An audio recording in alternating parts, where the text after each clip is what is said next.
आज आपण बनवणार आहोत मऊ लुसलुशीत आणि स्वादिष्ट असा चॉकलेट केक। कोणत्याही प्रकारे दूध, दही किंवा तुपाचा वापर न करता आपण हा केक बनवणार आहोत। हा बघा असा मऊ लुसलुशीत असा केक तयार होतो आणि चवीलाही तो तितकाच छान लागतो। चला तर मग त्यासाठी लागणारं साहित्य आणि कृती बघूया। इथे मी एका भांड्यामध्ये अर्धा कप अनस्वीटन्ड कोको पावडर घेतलेले आहे।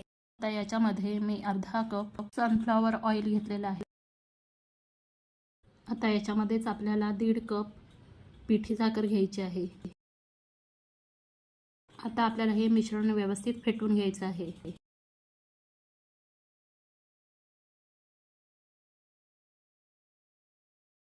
आता आपलं हे मिश्रण व्यवस्थित फेटून झालेलं आहे। आता याच्यामध्ये आपल्याला 2 कप मैदा घालायचा आहे। आता याच्यामध्ये आपल्याला पाव टीस्पून मीठ आणि पाव टीस्पून व्हॅनिला एसेन्स घालायचा आहे।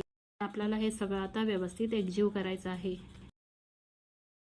आता याच्यामध्ये आधी मी 1 कप पाणी घालणार आहे आणि हे सगळं मिश्रण व्यवस्थित मिक्स करून घेणार आहे।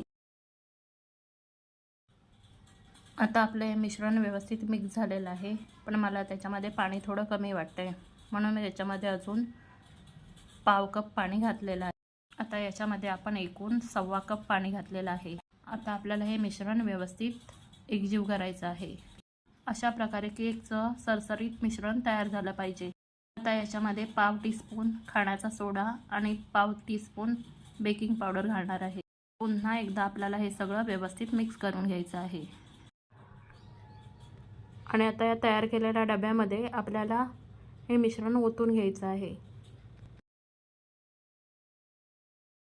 आता गॅसवरती एका पातेल्यात मीठ घालून ते पातेलं मी तापायला ठेवलं होतं। त्याच्यामध्ये आपल्याला एक वाटी ठेवून घ्यायची आहे आणि त्याच्यावरती आपल्याला केकच्या मिश्रणाचा डबा ठेवायचा आहे आणि आता त्याच्यावर झाकण ठेवून 1 तासासाठी मंद गॅसवर बेक होण्यासाठी ठेवून द्यायचं आहे। आता 1 तास झालेला आहे।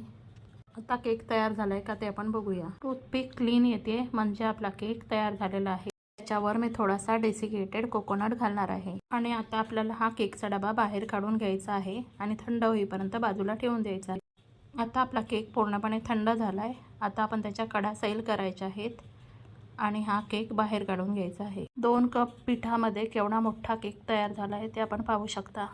मऊ लुसलुशीत आणि जाळीदार असा हा केक तयार होतो आणि तो चवीलाही तितकाच छान लागतो। हा केक नक्की ट्राय करून बघा, तुम्हाला नक्की आवडेल। आणि अशाच वेगवेगळ्या रेसिपीजसाठी चॅनलला सबस्क्राईब करायला विसरू नका।